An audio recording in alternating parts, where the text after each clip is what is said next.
Baik, Bismillahirrahmanirrahim. Assalamualaikum warahmatullahi wabarakatuh. Salam sejahtera untuk kita semua. Selamat siang, Bapak Ibu, rekan-rekan mahasiswa yang saya banggakan. Eh, Bertemu ya di mata kuliah kampanye digital dan publisitas. Kebetulan ini adalah Pikon pertama kita. Mungkin teman-teman, Bapak Ibu juga mungkin ya Vicon pertama juga gitu ya, ya di mata kuliah yang saya ampu gitu. Mungkin ada juga beberapa dosen yang sudah Vicon atau mungkin kebanyakannya belum ya. Biasanya nanti di pertemuan kedua gitu, dan rata-rata 2 minggu sekali gitu. Karena kewajiban kita minimal mengadakan Vicon itu 1 semester itu 7 kali ya, 7 kali. Jadi kalau dibagi rata per 2 minggu sekali. Tapi kedepannya kita fleksibel saja gitu ya, terkait waktu, jamnya juga nanti fleksibel dengan catatan saya tidak akan mendadak infokan untuk jadwal Vikonnya gitu ya. Minimal 1 hari sebelumnya atau beberapa hari sebelumnya. Baik, Bapak Ibu rekan-rekan semuanya, agenda Vikon kita kali ini pertama saya akan memberikan gambaran ya, gambaran tentang karakteristik mata kuliah ini. Kemudian kedua, eh, saya akan memberikan gambaran tentang rencana TA ya yang bisa teman-teman nanti persiapkan gitu ya. Mata kuliah ini ada di semester 7 ya. Tapi di sini tidak semuanya semester 7 ya. Ada yang semester 5 yang mengambil mata kuliah semester 7 ini gitu. Kemudian juga nanti kita akan berkenalan dan seperti apa nanti luaran daripada mata kuliah ini. Yang perlu saya tekankan juga mata kuliah ini dosen pengembang dan koordinatornya Pak Anggoro ya. Jadi saya hanya anggota saja di sini. Terkait kelengkapan materi untuk video pembelajaran memang belum ada ya. Pak Anggoronya belum membuat gitu. Jadi saya siasati dengan video-video yang sedikit merepresentasikan lah ya dari YouTube gitu tentang mata kuliah ini.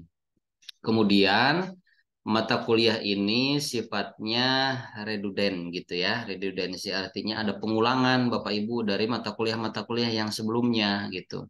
Atau istilah lainnya overlapping lah ya. Ada pengulangan karena apa? Mata kuliah ini juga berbicara tentang marketing ya, karena kan nanti kita berbicara tentang kampanye digital dan publisitas. Kemudian juga kita akan berbicara tentang komunikasi politik sebagai bagian daripada salah satu praktek atau cara bekerja daripada kampanye itu sendiri. Kemudian juga kita akan membahas pada dunia PR, ya, ada yang disebut dengan kampanye PR gitu ya, dan lain sebagainya. Jadi teman-teman, Bapak Ibu semuanya di sini apa namanya mengikuti mata kuliah ini akan dihadapkan pada sebagian pengulangan-pengulangan mata kuliah yang sebelumnya. Tetapi yang kita lihat itu pada aspek kampanye dan publisitasnya gitu ya. Di awal pertemuan sekarang juga saya kembali ingatkan ya kepada teman-teman bahwa komponen penilaian itu terbagi menjadi 4 ya. UTS dan tugas itu masing-masing 20%, UAS dan kehadiran itu masing-masing 60% ya. Jadi total 100%. Jadi Bapak Ibu, teman-teman semuanya boleh nanti ya mengagendakan meluangkan waktunya untuk bisa tetap mengakses materi di dalam LMS baik secara sinkron maupun asinkron gitu ya. Karena nilai yang baik, nilai yang tinggi kalau kehadirannya cukup rendah juga itu akan menjadi atau akan mempengaruhi nilai di mana teman-teman harusnya mendapat nilai A tetapi mendapat nilai B atau B menjadi C atau C menjadi D ya. Jadi tolak ukur kelulusan itu sampai C ya. D dan E itu harus mengulang atau tidak lulus mata kuliahnya. Oke, selain itu, teman-teman begini ya. Saya dari program komunikasi itu diamanahkan Pak Warek satu ya untuk menyusun panduan TA. Jadi kita nanti teman-teman lulusnya itu tidak atau apa tidak menyusun skripsi ya, tapi bentuknya TA. Di semester 7 ini ya mungkin Mbak Aida atau siapa ya, ada nanti malam ya, ada Vicon dengan saya jam 7 malam itu ada seminar corporate communication ya, dan ada seminar media media digital ya. Jadi ada 2 peminatan ya. Nah, nanti teman-teman kalau masuk semester 7 diambil salah satu saja berdasarkan peminatan. Nah, mata kuliah itu nanti digunakan sebagai persiapan TA. Jadi ada 2 skema ya nanti untuk TA. skema pertama teman-teman boleh memilih TA-nya berupa publikasi ya. Publikasi yang tentu nanti artinya berkolaborasi dengan dosen pembimbingnya. Luarannya dalam bentuk apa? Dalam bentuk jurnal ya. Minimal dipublish di Sinta 5 gitu. Tapi ini saya menyampaikan secara lisan dulu ya. Teman-teman, ini informasi di kelas ini saja dulu gitu karena untuk mengeneralisasi informasi ke semua kelas, ke semua mahasiswa nanti ditunggu saja informasi formalnya yang akan di-share atau disosialisasikan dari BAA dan Warek bidang akademik gitu ya. Kemudian skema yang kedua itu berupa karya ya atau karya multimedia ya. Jadi teman-teman boleh nanti memilih apa saya mau TA-nya itu berupa publikasi ilmiah ya artinya membuat jurnal gitu ya. Nanti berkolaborasi dengan pembimbing masing-masing atau pas saya ingin membuat karya gitu ya. Karyanya misalkan teman-teman membuat suatu rancangan, aplikasi ataupun apapun itu, tetapi dilihat dari sisi komunikasinya ya. Ada e-magazine gitu ya, khusus untuk PR gitu. Atau apa ya? Saya mau membuat media pembelajaran untuk anak-anak PAUD Pak gitu ya melalui pendekatan komunikasi interpersonal antara guru atau antara orang tua dengan anak PAUD. Boleh gitu ya. Nah, itu dua skema besarnya. Kemudian ada skema ketiga, ini menjadi opsi teman-teman boleh mengerjakan TA nanti itu secara individu maupun secara kolaborasi. Kalau individu, teman-teman cukup mengerjakan sendiri di prodi sendiri. Kalau kolaborasi, syaratnya teman-teman berkolaborasi dengan mahasiswa di luar program studinya, gitu ya. Jadi misalkan Kang Hendra berkolaborasi dengan mahasiswa di program studi teknik informatika. Kang Hendra menyusun rancangan komunikasinya, teman-teman di TI itu membantu dalam sistemnya gitu. Tapi di dalam pelaporan nanti Kang Hendra sebagai ketua atau sebagai penulis pertamanya gitu ya. Kalau membuat tugas akhir dalam bentuk prototype atau karya gitu. Begitupun jurnal, penelitian, saya mau kolaborasi Pak gitu ya dengan apa namanya mahasiswa manajemen gitu ya. Boleh, tetapi nanti nama Kang Hendra sebagai penulis pertama atau sebagai ketua gitu ya di dalam pengerjaan TA. Nah, kenapa saya spill dari sekarang gitu ya? Karena mata kuliah kampanye digital ini menjadi salah satu mata kuliah yang bisa teman-teman pilih. Mungkin di sini ada Mas Welianto, mana nih? Tadi sudah bergabung ya? Hadir, Pak. Oh iya, nah Mas Walianto ya, kalau tidak salah saya mendengar gitu ya, Mas Walianto ini ada interest ya, ada ketertarikan di dunia politik gitu ya, atau mungkin bahkan Mas Walianto sendiri yang terjun ke dalam dunia politik. Kalau Mas Walianto mau mengambil politik sebagai TA-nya dalam bentuk publikasi atau jurnal nanti sangat diperbolehkan. Jadi mata kuliah ini nanti boleh menjadi pengantar Mas Walianto untuk menyusun dan merancang TA-nya gitu ya. Tetapi ini memang adanya di semester 7 Mas Walianto semester 5 ya atau semester 7 masih di mute Mas 5 ya. Semester 5. Oh iya semester 5 semester 5 juga nampaknya belum ya kalau semester 5 ya tapi nggak apa-apa saya memberikan gambaran saja dulu yang sudah diperbolehkan tuh semester 7 ya untuk bisa menyicil gitu. Tapi kalau mau berkoordinasi, apa konsultasi sama salah satu dosen, Bu Adinda, siapapun itulah yang sekiranya teman-teman nyaman dengan dosen tersebut, boleh gitu ya. Bu, saya ada rancangan untuk TA nanti gitu ya. Meskipun teman-teman belum bisa nih gitu ya, mengerjakannya dari sekarang karena di semester 5 boleh gitu. Apakah itu sama Bu Ocha, Bu Ayu, Pak Anggoro gitu ya. Boleh.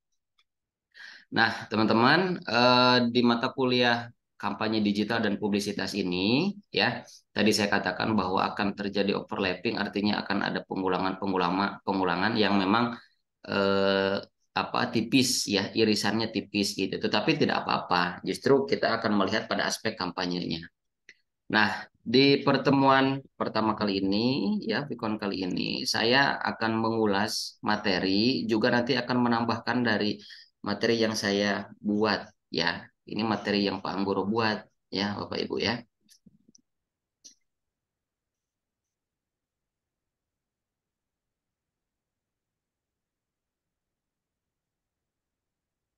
Ya, karena video pembelajarannya belum tersaji, jadi saya izin akan mengelaborasi materi berdasarkan pemahaman saya, gitu ya.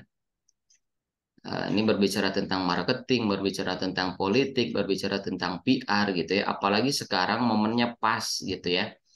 Nanti outputnya teman-teman apa namanya tidak jauh-jauh ya dari apa namanya gaya saya gitu. Misalkan nanti teman-teman saya arahkan untuk mempresentasikan secara kelompok atau membuat proposal atau membuat suatu media kampanye gitu ya. Apakah dalam bentuk poster digital, dalam bentuk leaflet digital dan lain sebagainya.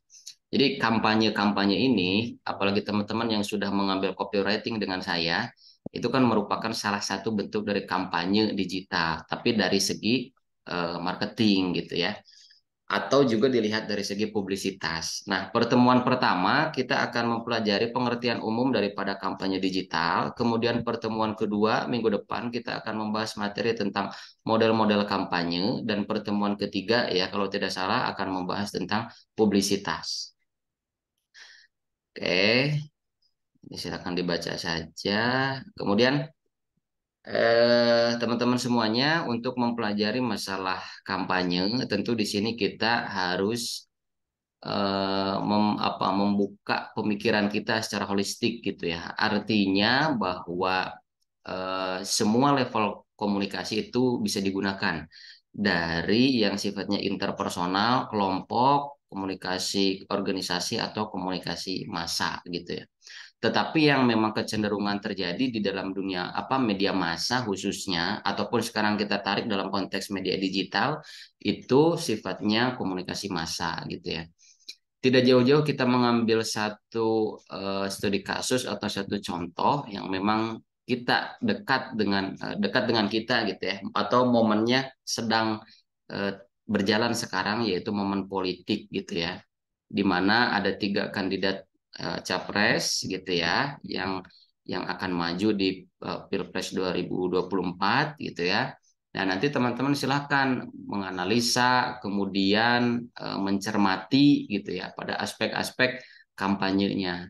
Nanti di pertemuan kedua akan kita lanjutkan pada model-model apa namanya kampanye. Ada model Laswell, ada model Orsgaard gitu ya. Nah, seperti apa nanti bagan-bagan yang disajikan gitu ya. Tapi itu nanti saja dulu. Di materi pertama ini baru menyajikan tentang pengertian kampanye dan jenis-jenis kampanye. Sementara yang harus kita pahami juga apakah sama antara kampanye dengan propaganda ya. Jadi materi ini belum lengkap ya yang diberikan oleh Pak Anggoro. Nanti saya akan melengkapi dengan slide yang lain gitu. Nah, seperti tadi saya katakan bahwa berbicara tentang kampanye dan publisitas, berbicara juga tentang PR, digital marketing juga akan kita bahas, kemudian digital kampanye strategi ya, atau strategi-strateginya seperti apa, lalu bagaimana konten-konten itu dibuat semenarik mungkin gitu ya. Tentu pendekatannya melalui komunikasi persuasif untuk mengajak untuk mempengaruhi. Kalau kita lihat dari segi pengertian bahwa kampanye adalah suatu kegiatan yang terencana, ya, terencana dan terorganisir. Berbeda halnya dengan propaganda. Kalau kampanye, ya teman-teman semuanya, itu jelas kita bisa mengidentifikasi siapa sumber yang memberikan pesan atau dalam kata lain komunikator, ya baik itu perseorangan, individu maupun lembaga ya. Biasanya di dalam pemenangan calon presiden dan calon wakil presiden itu ada yang disebut dengan ketua atau tim pemenangan gitu ya. Ya, divisi itu atau kelompok itulah ya yang dijadikan atau disebut dengan komunikator yang menyusun atau mengkampanyekan ya kandidatnya masing-masing gitu. Ya, Sementara kalau kita berbicara tentang propaganda, itu kita tidak bisa mengidentifikasi sumbernya siapa, ya. Lalu sumbernya siapa, lalu tenggang waktunya sampai kapan. Kalau kampanye itu ada tenggang waktunya. Nanti kita akan bahas, ada tabel yang akan saya nanti perlihatkan. Nah, secara garis besar bahwa kampanye itu disebut sebagai tindakan komunikasi yang bertujuan mempengaruhi halayak sasaran. Ada 3 kategori, yaitu product oriented, yang kedua candidate oriented, dan yang ketiga ideological oriented. Perbedaannya apa? Mungkin teman-teman bertanya secara sederhana, Pak, perbedaannya apa? Produk oriented dilihat dari kampanye digital dengan produk oriented yang dilihat dari sisi marketingnya. Kalau sisi marketing melihat pada aspek produk oriented itu langsung menyasar pada produknya atau secara hard selling, ya. Kalau kampanye digital itu identiknya melalui pendekatan soft selling. Artinya apa? Kampanye di sini diartikan sebagai bentuk komunikasi yang mengedukasi atas produk yang disampaikan, ya. Jadi bahasanya bukan bahasa marketing sebetulnya, tetapi bahasa marketing PR saya lengkapi gitu ya. Karena marketing dengan marketing PR berbeda. Kalau bahasa marketing itu lebih mengeksplorasi apa keunggulan, apa kecanggihan gitu ya, apa yang membedakan gitu ya. Tetapi kalau marketing PR itu lebih menyasar pada aspek edukasi gitu ya. Maka retorikanya juga lebih dominan digunakan. Contoh, teman-teman, kalau kita mengingat ya pada konten-konten iklan di media massa tentang air kemasan atau air mineral gitu ya, itu berbeda narasinya, berbeda kontennya gitu ya, yang dimana narasi dan konten yang disajikan itu adalah pesan-pesan yang sifatnya edukasi ya, misalkan ada lem mineral atau aqua diambil dari air pegunungan di mana gitu ya, atau kemudian eh, kok apa ya, iklan di media massa dulu tuh di daerah sana ya, di daerah timur, di daerah Papua gitu ya, ada pesan moral yang disampaikan bahwa kita harus menghemat air gitu ya, di mana air itu di daerah sana itu sangat sangat diperlukan atau sangat terbatas juga gitu. Berarti kalau kita melihat pada pesan-pesan seperti itu adalah kampanye ya, bentuk daripada kampanye. Kampanye di sini diidentikan dengan pesan-pesan yang mengedukasi. Begitupun pada aspek kandidat dan ideologikal, gitu ya. Tidak langsung mengarah pada aspek produknya. Kalau bahasa marketing, dapatkan sekarang juga, gitu ya. Miliki handphone dengan 5 fitur, dengan kecanggihan 5 fiturnya, gitu. Itu bahasa marketing sekali, gitu. Karena marketing itu langsung call to action, gitu ya, outputnya lebih mengarah pada konsumen itu diarahkan untuk segera melakukan pembelian.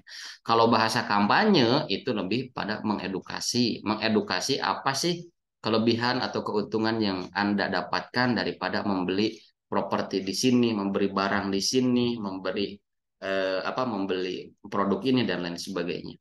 Kemudian kalau berbicara kandidat, ini relevan sekali dengan momen kita saat ini gitu ya. Teman-teman nanti silakan menyusun argumen gitu ya atas pilihannya masing-masing gitu ya, walaupun di dalam mata kuliah ini tidak ada konflik of interest ya, masalah politik tidak ada, tapi kita hanya melihat pada realita yang ada gitu ya, yang bisa kita lihat dan bisa kita kaji di dalam ruang ilmiah gitu ya, di dalam proses perkuliahan. Tidak ada politik praktis gitu ya di dalam perkuliahan kita. Ini hanyalah semata-mata untuk kepentingan akademik saja. Kemudian poin ketiga, apa yang dimaksud dengan ideological oriented, yaitu paham-paham gitu ya. Ada paham, misalkan paham ideologi Pancasila gitu ya, ada paham nasionalisme, bela negara dan lain sebagainya. Tentu ini disampaikan melalui bahasa-bahasa kampanye yang sifatnya itu mengedukasi ya, dengan pendekatan komunikasi persuasif. Nah, pada prinsipnya bahwa kampanye itu suatu proses kegiatan komunikasi individu atau kelompok yang dilakukan secara terlembaga ya, bertujuan menciptakan atau menghasilkan efek tertentu.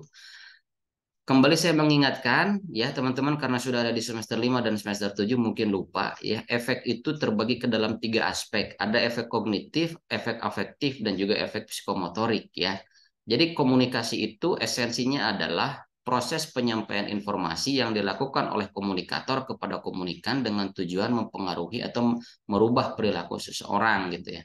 Nah, efek di sini bisa terbagi menjadi tiga, yaitu aspek kognitif. Artinya kalau kita menyasar pada aspek kognitif, orang yang kita berikan pesan diharapkan dari yang tadinya tidak tahu menjadi tahu, dari yang tadinya tidak paham menjadi paham. Itu pada aspek kognitif. Kemudian pada aspek afektif itu berbicara tentang rasa gitu ya. Dari yang sebelumnya kita menyampaikan informasi dan setelahnya kita menyampaikan informasi kepada komunikan, komunikan itu merasa dari yang tadinya tidak puas menjadi puas, dari yang tadinya tidak senang menjadi senang. Contohnya seperti itu. Kemudian kalau kita menyasar aspek psikomotorik atau menyasar pada aspek konatif ya, dari yang tadinya seseorang tidak bertindak kemudian menjadi bertindak. Dari yang tadinya seseorang tidak membeli kemudian menjadi membeli. Dari yang tadinya seseorang bukan sebagai loyal konsumen kini menjadi loyal konsumen. Seperti itu ya. Jadi eh, pengertian kampanye ini secara dasar kita bisa memahami bahwa proses komunikasi baik secara individu maupun kelompok yang terlembaga yang terencana untuk menghasilkan suatu efek tertentu. Eh, Kampanye-kampanye politik itu artinya apa? Ditujukan untuk apa? Yaitu untuk menggiring opini. Ya, nanti kita akan membahas juga bahwa ada yang disebut dengan opinion maker, ada yang disebut dengan selain opinion maker itu ada hmm, opinion maker. Oke, saya agak lupa ya. Salah satunya opinion maker ya. Nanti istilah lainnya saya lupa. Itu ada orang yang menciptakan opini-opini atau kelompok-kelompok orang yang menggiring opini orang lain gitu ya. Nah, mungkin nanti akan berkembang pertanyaannya, Pak, bagaimana dengan buzzer yang ada gitu ya?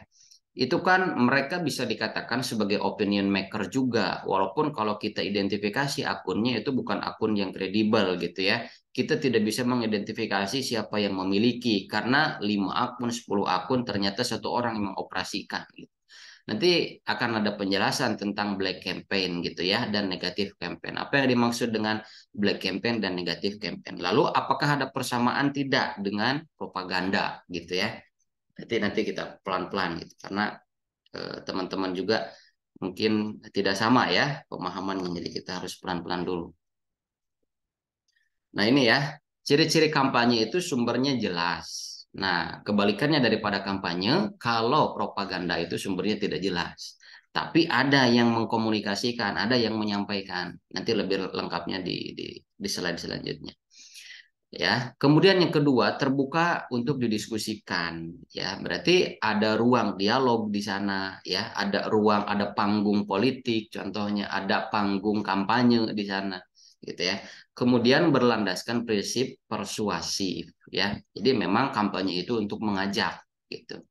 Berbeda halnya kalau dengan apa namanya marketing ya.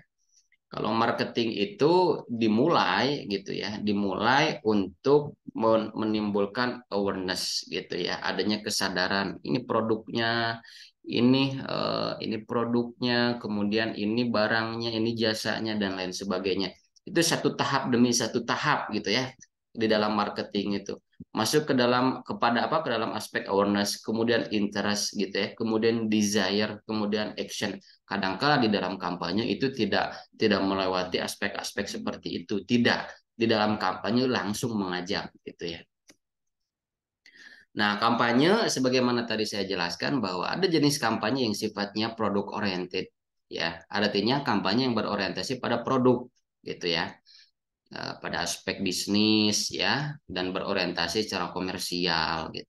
Kemudian kandidat oriented ini ya berorientasi pada kandidat, umumnya dimotivasi karena hasrat untuk kepentingan politik ya, momennya sangat tepat dengan kondisi saat ini. Kemudian ideological or cause oriented campaign ya, jenis kampanye yang berorientasi pada tujuan-tujuan yang bersifat khusus dan seringkali berdimensi sosial atau social change. Jadi ideological kampanye ini kalau kita lihat itu kampanye sosial, misalkan gerakan anti narkoba, ya, misalkan kampanye anti kekerasan gitu ya, terus apalagi, contoh misalkan kami menolak narkoba di kota ini dan lain sebagainya, itu adalah kampanye sosial. Ya, tapi kita bahasnya sekarang ya berdasar sudut pandang digital. Ada di ruang digital maksudnya ya. Apapun itu platformnya, apakah di dalam sebuah website ataukah di dalam media sosial, ada TikTok, ada Instagram, ada Twitter, ada YouTube, ada Facebook, itu bisa kita kaji lebih dalam gitu ya. Kemudian saya akan memberikan penjelasan materi ya Bapak Ibu semuanya untuk eh, namanya untuk memperkaya pengetahuan yang lebih komprehensif lagi. Tadi sudah saya jelaskan tentang kampanye, sekarang saya akan melengkapi materinya dengan apa yang dimaksud dengan propaganda ya. Jadi bahasan-bahasan kampanye ini sebetulnya identik dengan propaganda. Apakah sama atau tidak? Kalau kalau sama di sebelah mananya, kalau tidak sama di sebelah mananya. Jadi kalau propaganda itu didefinisikan sebagai kegiatan atau seni untuk mengajak orang lain untuk bertingkah laku sesuai dengan apa yang dikehendaki atau tidak bertingkah laku seperti apa yang tidak dikehendaki ya menurut Fraser.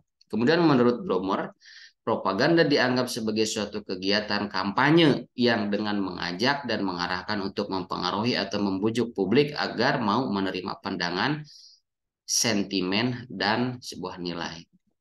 Nah, kalau sampai di sini, teman-teman sudah bisa menyimpulkan atau belum, gitu ya. Oke, untuk menyimpulkan lebih dalam lagi, kita pahami dulu bahwa kampanye tidak dapat digunakan dalam bidang promosi dan publikasi untuk tujuan bidang komersial, ya. Karena kegiatan bidang tersebut sudah mempunyai spesialisasi sendiri. Ini adalah pengertian yang masih kaku, ya, yang masih baku, gitu. Tapi kita tidak boleh terjebak pada suatu definisi atau pada suatu statement ya. Kemudian saya lanjutkan bahwa kegiatan propaganda di luar bidang ekonomi dan politik pada umumnya adalah suatu kampanye, misalnya kampanye penghijauan, kampanye aset, pelestarian lingkungan dan lain sebagainya. Oke, kita lihat langsung saja di sini. Perbedaan dasar antara propaganda dan kampanye adalah pada umumnya propaganda kegiatannya yang sifatnya kontinu, sementara kampanye itu terbatas waktunya gitu ya. Ada masa kampanye dan ada tenggang waktu dimulai dan berakhirnya masa kampanye. Kalau propaganda itu relatif tidak dibatasi oleh waktu gitu ya. Nah, kemudian lebih spesifiknya lagi, ini adalah tabel perbedaan secara rinci yang tadi saya katakan bahwa dilihat dari segi perbedaan antara kampanye dan propaganda. Kalau kampanye dari sisi narasumber itu dapat diidentifikasi. Kalau propaganda itu tidak jelas dan tersembunyi gitu ya. Kemudian kampanye itu dilihat dari sisi periode itu waktunya yang terbatas. Ada tenggang waktu yang ditentukan. Kalau propaganda tidak terikat dengan waktu. Kalau kampanye dilihat dari sifat gagasannya itu moderat dan terbuka. Artinya bisa semua orang itu mengakses informasi tersebut. Ada ruang diskusi, ada ruang dialog. Kalau propaganda tertutup dan memaksakan, bahkan menempuh dengan segala macam cara, gitu ya. Contoh dulu, saya saat penelitian tesis saya di Gunung Kidul itu terjadi propaganda, gitu ya. Dilihat dari aspek historikal bahwa ada propaganda yang dilakukan, gitu ya, di mana itu menyasar pada aspek agama, ya. Orang-orang di Kecamatan Panggang gitu ya di daerah Gunung Kidul itu dipropaganda untuk berpindah agama dari yang semulanya agama Islam kemudian dipindahkan atau dipaksa untuk pindah ke dalam agama Buddha ya. Apa yang menjadi eh, ancaman saat itu, barang siapa yang tidak bersedia atau tidak mau berpindah agama maka ancamannya disembelih gitu ya. Itu berdasarkan informasi dari informan yang saya temui gitu ya. Tapi kalau saya kejar lagi gitu ya secara historikal dan juga secara apa budaya di sana gitu ya, ataupun secara geografis di sana ternyata memang tidak begitu jauh gitu ya dari letak Gunung Kidul ke Jawa Tengah ya, ke Magelang. Di sana kan hanya ditempuh 1 sampai 1,5 jam saja untuk menuju ke Candi Borobudur, di mana itu menjadi tempat peribadatan umat Buddha gitu ya. Maka saya bisa menerima gitu ya informasi yang dikatakan oleh informan bahwa dari sifat gagasannya kampanye itu lebih tertutup dan memaksakan gitu ya. Atau kata lainnya itu ya menggunakan segala macam cara. Kemudian dilihat dari aspek tujuan dan kegiatan. Kampanye ini spesifik dan bervariatif gitu ya. Artinya ada pesan yang memang ingin disampaikan dan variatif itu bentuk penyampaian pesannya bisa bervariatif ya. Kemudian kalau propaganda, tujuan kegiatannya umum dan untuk mengubah sistem atau nilai-nilai kepercayaan ya.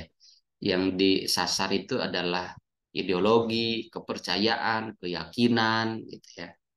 Kemudian dilihat dari sisi penerima, kalau kampanye itu sukarela dan persuasif. Kalau propaganda dipaksakan atau kursif ya. Kursif dan dipaksakan itu sama saja sebetulnya. Paksakan atau kursif dan menekan bahkan diikuti dengan ancaman. Kemudian dilihat dari modus pelaksanaannya, kampanye ini sesuai dengan kode etik gitu ya. Artinya contoh kalau kode etik kampanye itu tidak menjelek-jelekan kandidat yang lain atau tidak menjelek-jelekan produk yang lain ya. Tidak menjelek-jelekan program orang lain gitu. Kemudian kalau propaganda dilihat dari modus pelaksanaannya tanpa aturan main yang jelas. Kampanye ya dilihat dari kepentingannya ya untuk kedua belah pihak. Jadi siapa yang mengkampanyekan dan target yang disasar di dalam kampanye tersebut sama-sama diuntungkan sebetulnya gitu. Contohnya gitu ya, dari 3 kandidat pilpres ini apa sih program yang disampaikan gitu ya. Ini menjadi kelebihan, menjadi kebermanfaatan, menjadi kebutuhan untuk Anda dan juga untuk kami gitu. Kalau propaganda ini sepihak dan khususnya kepentingan penguasa ya, militer, hukum, politik, dan lain sebagainya. Kemudian penilaian publik, kalau kampanye itu berkonotasi positif dan propaganda itu berkonotasi negatif. Ya, jadi teman-teman, Bapak Ibu semuanya sudah bisa mengidentifikasi daripada perbedaan-perbedaan antara kampanye dan propaganda. Nah, kita yang akan menjadi kajian kita selama 1 semester ke depan adalah aspek kampanyenya. Kampanye di dalam aspek di marketing, di dalam aspek PR, dalam aspek politik gitu ya, dalam aspek-aspek budaya, agama dan lain sebagainya. Nanti kita akan kembangkan pembahasan materinya ya. Oke, apa nih ya? Nah, ini sama-sama ya. Kebetulan kalau ini materi yang saya susun untuk kelas lain ya di kampus lain, tapi sifatnya melengkapi saja gitu ya. Nah, kemudian tadi saya sampaikan bahwa ada yang disebut dengan ini ya, ada yang disebut dengan kampanye negatif ya dan kampanye hitam ya. Kampanye negatif ya digunakan untuk menyerang pihak lain melalui sejumlah data atau fakta yang bisa diverifikasi dan diperdebatkan. Sementara kampanye hitam atau black campaign bersumber pada rumor, gosip, bahkan menjurus ke implementasi sejumlah teknik propaganda. Kampanye hitam cenderung sulit diverifikasi ataupun diperdebatkan. Jadi kita lihat saja pada praktek-praktek nanti saat kampanye dimulai gitu ya untuk 3 pasangan calon presiden dan calon wakil presiden apa saja gitu ya yang terjadi pada paslon A, B, C, kampanye negatifnya apa, kampanye hitamnya apa, tentu ini akan saya susun nanti apakah itu untuk tugas, untuk UTS atau UAS. Jadi saya minta teman-teman mengupdate selalu gitu ya perkembangan politik gitu ya. Kalau kita sekarang dihadapkan pada masa-masa politik sebagai kajian diskusi kita di dalam mata kuliah kampanye digital dan publisitas ya. Oke, sampai di sini dulu. Ada yang ingin dikonfirmasi atau ada yang ingin ditanyakan? Silakan.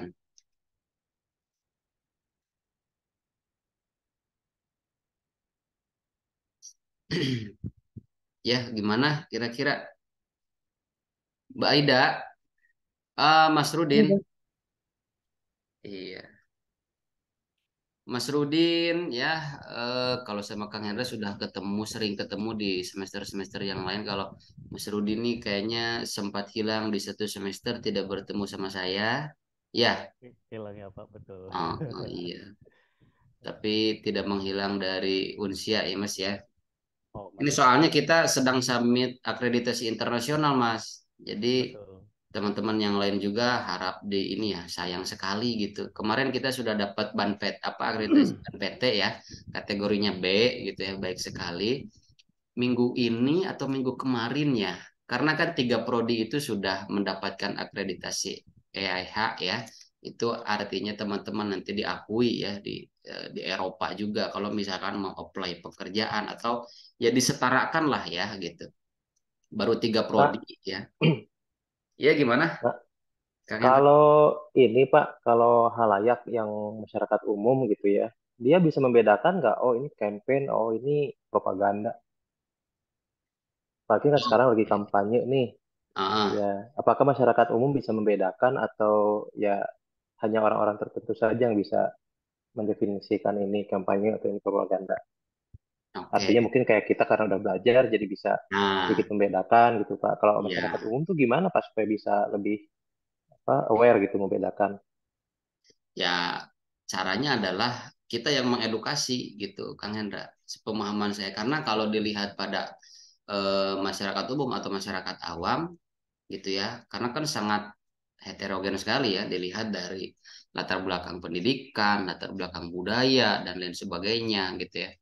Ada beberapa golongan masyarakat yang memang itu apa ya istilahnya itu idealisnya itu sangat tinggi gitu ya udah dari dulu saya PDI dari dulu saya Nasdem dari dulu saya Demokrat dan lain sebagainya kadangkala kan pada praktek menyampaikan kampanye ini yang disasar itu adalah apa namanya kalangan-kalangan orang yang awam gitu yang menjadi pertanyaan selanjutnya Pak apakah gratifikasi dalam bentuk money politik itu sebagai bentuk daripada kampanye atau tidak gitu ya. Nah, kalau kita yang sudah belajar sekarang berarti bisa mengklarifikasi apa bisa mengklasifikasikan lah ya gitu. Apa namanya eh, politik uang gitu ya itu bisa dikategorikan kepada kategori yang ini ya negatif kampanye negatif gitu ya. Kalaupun kampanye hitam, black campaign itu biasanya menyasar pada bukan pada statusnya, Kang Hendra biasanya, yaitu menyasar pada aspek personalnya. Misalnya, ini kan ini kita baru satu Kayak kayak pengertian ya. capres yang kena kasus HAM dulu gitu misalnya. Nah, gitu. Jadi personalnya bukan statusnya. Contohnya misalkan Jokowi ini kan karena gini ada rumor, ada isu, ada gosip gitu ya apakah memang betul antek dari PKI Jokowi itu gitu ya. Kemudian bisa divalidasi atau tidak gitu. Kemudian juga apalagi kira-kira yang dua dua periode ya Jokowi itu. Kemudian Jokowi ini eh, kalau dilihat ini masuk nggak ya kira-kira?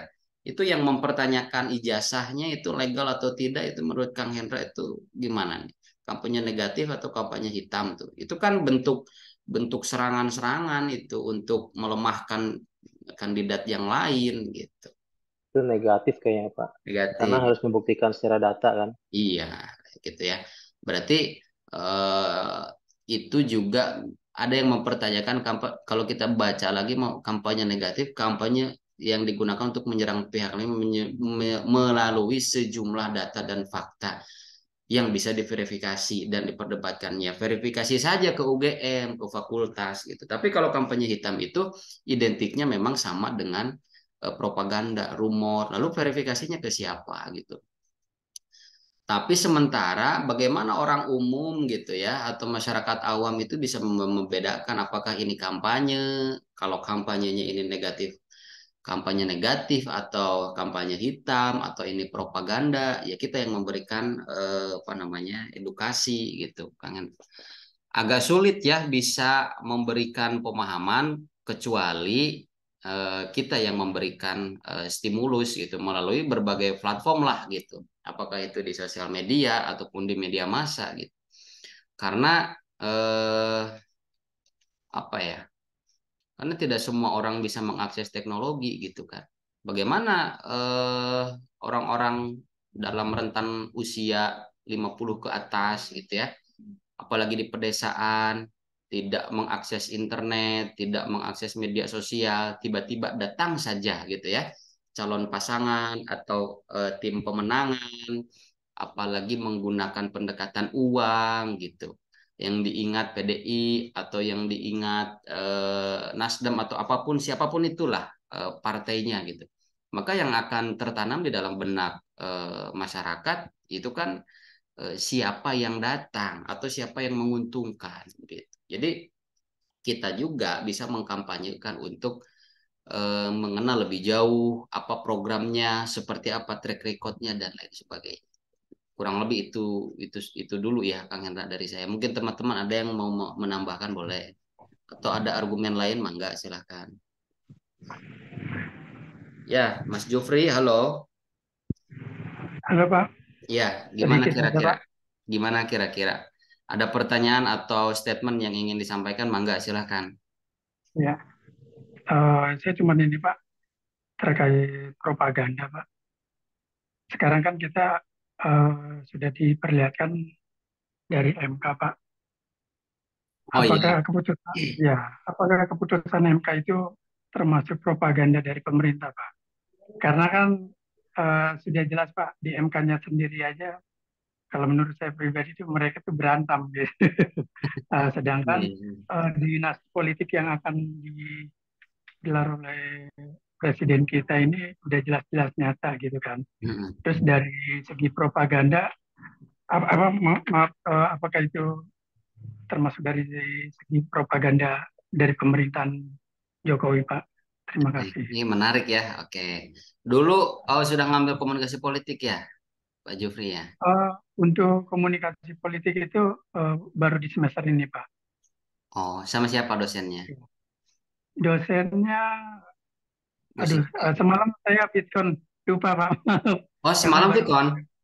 iya, iya, Pak, Bu mengadakan Siska Pitkon bukan ya? untuk, bukan, Pak, yang laki-laki, yang kalau nggak salah yang dari UIN ya, Pak Ferdi ya. Dari Kalau nggak salah. UIN Jakarta, kalau nggak dari UII Jogja berarti ya. Iya, betul. Kalau saya yang dari UIN ya, Pak. Oh Semalam iya. sudah kita mengadakan Pitkon juga, Pak, gitu. Jadi gini, Pak, dulu saya pernah, Pak, ikut di, kalau menurut saya pribadi, propaganda sebuah pemerintah, Pak. Karena kan waktu di MK tahun lalu itu, apa, 2019 ya, itu jelas-jelas nyata MK itu ya bermain. Hmm. Karena saya terlibat di situ. Untuk propaganda memang sebenarnya sih propaganda politik itu luar biasa. Dan sekarang kalau menurut saya MK yang sekarang ini juga kan masih MK yang kemarin ya ketuanya. Dia akan melancarkan propaganda dari pemerintah juga gitu ya. Iya. Tapi eh, saya cuma mau dari Bapak tuh Oh yang iya sekarang iya ini iya iya. seperti apa sih seperti itu. Gitu Pak. Iya Terima kasih Pak. iya betul. eh Menarik ya, Pak Jufri ya, tentang politik. Sebetulnya bidang saya di luar daripada politik gitu ya. Tapi bidang saya itu marketing dan PR gitu. Nah, kalau melihat realita dan contoh yang memang disajikan dalam media massa gitu ya, kemudian kita tarik, karena kita analisa, oh ketua MK ini kok sekarang nih apa namanya adik iparnya Pak Jokowi gitu ya, seperti ada dinasti politik yang terbentuk atau dibentuk mungkin ya. Nah, ada instrumen negara yang itu tentang konstitusi ya, ada hukum yang digunakan gitu. Arah-arahnya kita bisa menangkap ya, membaca ya Pak Jufri ya, bahwa kenapa gitu, bahwa MK ini bisa berubah gitu kan. Ada narasi yang dikatakan bahwa berubah pendiriannya di dalam sekelebat gitu ya. Itu yang disampaikan anggota hakimnya ya, yang kebetulan saat itu ketua hakimnya tidak hadir ya. gitu. Mahkamah Konstitusi ini berubah pendiriannya di dalam sekelebat dan lain sebagainya. Atau itu pun dikatakan sebagai sesuatu hal yang aneh gitu, yang sangat aneh katanya. Ini kira-kira ya, saya juga butuh pandangan ya. Saya juga butuh pandangan karena komunikasi politik ini eh, belum menjadi bidang atau keahlian saya nih.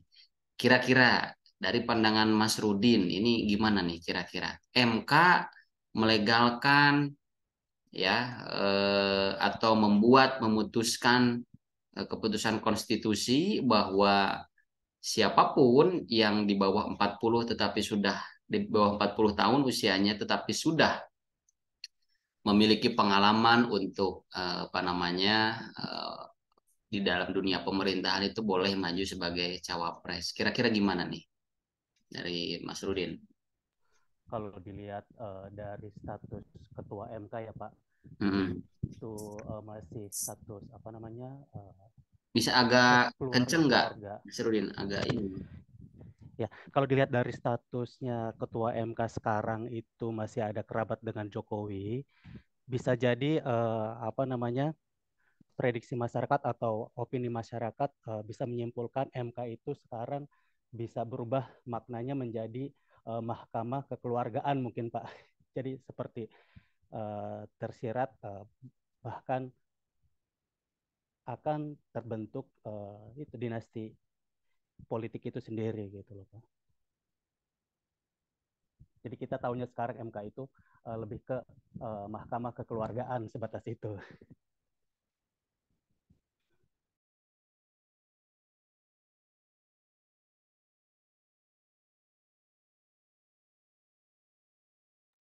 Oke, terima kasih Mas Rudin. Kira-kira bagaimana nih tanggapan selanjutnya dari Kang Hendra?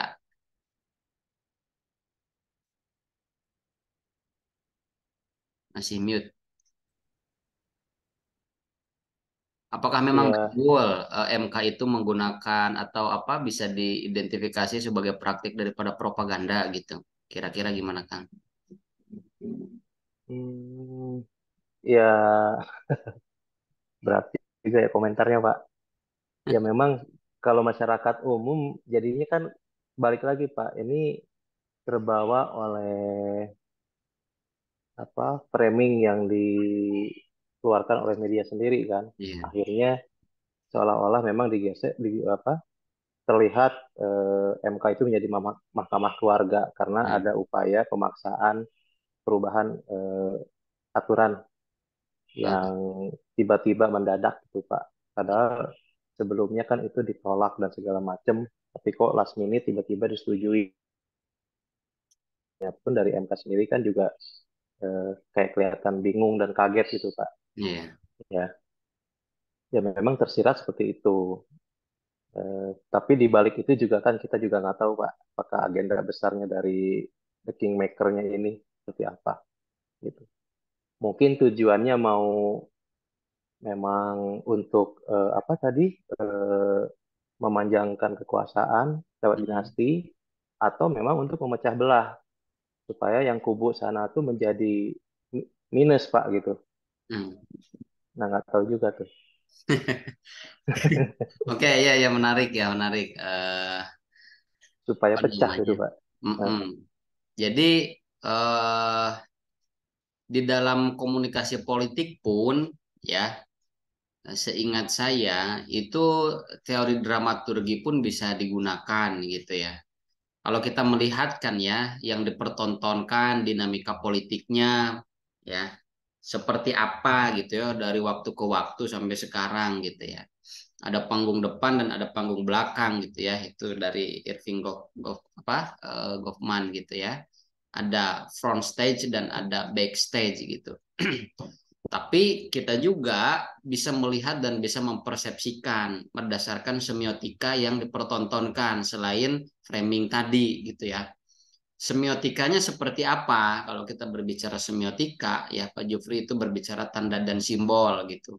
Banyak sekali atribut-atribut semiotik di dalam kegiatan politik yang memang tersaji di dalam media massa gitu ya. Contohnya, ini contoh dulu. Erlangga Hartarto memberikan hadiah berupa seekor kuda kepada Prabowo Subianto gitu. Apakah hadiah tersebut dimaknai sebagai pure daripada hadiah atau sebagai pinangan kepada Prabowo gitu ya untuk memilih dirinya sebagai calon wakil presiden, ya kan? Kita boleh bebas dan menginterpretasikan hal itu kalau kita lihat dari sisi semiotiknya, tanda dan simbol. Tetapi betul juga apa yang disampaikan Kang Hendra. Kadang kita tidak tahu juga apakah itu memang yang akan disasar atau dituju atau tidak gitu. Kalau kita melihat bahwa pemberian hadiah berupa seekor kuda itu dimaknai sebagai pinangan gitu ya, agar saya ya dalam arti agar Erlangga Hartarto yang dipilih sebagai cawapres, toh kenyataannya sekarang tidak terbukti bahwa Golkar mengusung atau mendukung Gibran sebagai cawapresnya gitu ya. Ini menariknya kalau kita melihat di dalam aspek politik. Kemudian juga pertanyaan Pak Jufri tadi, apakah memang MK ini gitu ya, MK ini dijadikan sebagai instrumen untuk mempropaganda gitu ya dari pemerintah. Karena kalau seperti itu, kita juga bebas mempersepsikan dong gitu. Kita juga bisa melihat semiotik yang ada gitu ya. Tadi dikatakan bahasa Kang Hendra itu untuk memperpanjang kekuasaan. Oke. Kaisang didaulat menjadi ketua PSI. Gibran bagaimana caranya untuk bisa maju sebagai cawapres dengan melegalkan pada aturan-aturan konstitusinya dulu di Mahkamah Konstitusi. Terpikir nggak teman-teman Bapak Ibu semua, Jokowi ini belajar kepada SBY gitu ya. Karena SBY ketika turun anaknya nggak jadi susah untuk ada di kekuasaan gitu. Di Pilpres yang lalu SBY itu menjadi capres gitu ya dengan Silvi gitu ya, Silviani kalau nggak salah. Sekarang kemarin gitu kita dipertontonkan berharap untuk dideklarasikan bersama Anies ternyata tidak lagi dan kesempatan itu sudah hilang sekarang gitu ya. Jadi mungkin saja kalau saya mempersepsikan mungkin saja Jokowi ini belajar kepada SBY gitu. Ketika kekuasaan sudah tidak ada lagi di tataran keluarga contohnya, maka itu sulit gitu ya. Nah, kita juga bisa melihat ada menantunya Bobby gitu ya, ada anak-anaknya dan lain sebagainya. Tapi kalau kembali lagi pada pertanyaan dasarnya, apakah memang apa namanya MK di sini gitu ya merupakan atau apa yang diputuskan oleh MK itu merupakan bentuk daripada propaganda dengan melegalkan apa namanya putusan-putusan seperti itu. Kalau saya boleh memberikan argumen, itu masih belum bisa kita katakan sebagai praktik propaganda, Pak Jufri. Karena propaganda itu memaksakan dengan tidak memperhatikan pada aspek-aspek yang lainnya. Artinya kalau kita katakan propaganda itu melakukan segala sesuatu bujuk rayu, persuasi dengan segala cara gitu ya. Sementara ada satu kalimat, ada satu statement yang dikatakan oleh Prof. Mahfud gitu ya. Kalau dilihat dari apa namanya kedudukan hukum gitu ya, yang berhak memutuskan atau berhak mengambil berhak mengusulkan dan memutuskan sah atau tidaknya, legal atau tidaknya itu bukan di MK, tetapi itu di DPR gitu. Tetapi memang ada dalil katanya kan, ada dalil yang memperbolehkan atau ada dalil yang menguatkan apapun yang diputuskan MK itu sudah final, tidak bisa diganggu gugat gitu. Jadi sementara ya saya melihat dan juga saya memberikan argumen kenapa MK memberikan keputusan seperti itu ada landasan dalilnya, tidak memaksakan gitu. Walaupun beberapa orang seperti Prof. Yusril mengatakan bahwa putusan MK ini sifatnya kontroversial gitu. Mungkin ini bisa dikatakan sebagai kampanye negatif. Artinya kampanye yang memang cenderung gitu ya untuk bisa diklarifikasi atau diklarifikasi ada datanya. Tidak mungkin MK mengeluarkan putusan kalau tidak ada data verifikasinya, kalau tidak ada hal-hal yang bisa untuk dikonfirmasi. Kurang lebih itu dulu saja Pak Jufri, karena saya pun Baik Pak. kurang memahami sebetulnya ya di dalam aspek politik. Tapi yang akan kita nanti sorotnya pada upaya-upaya kampanyenya saja gitu. Kalau masuk ke dalam aspek politiknya nanti kita belajar bareng-bareng ya Bapak Ibu ya. Mohon izin gitu.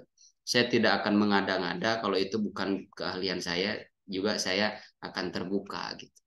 Gitu ya. Ada lagi teman-teman pertanyaannya? Terima kasih Pak. Sama-sama Pak Jufri. Sudah mungkin ya. Nanti kita belajar bersama-sama saja gitu ya.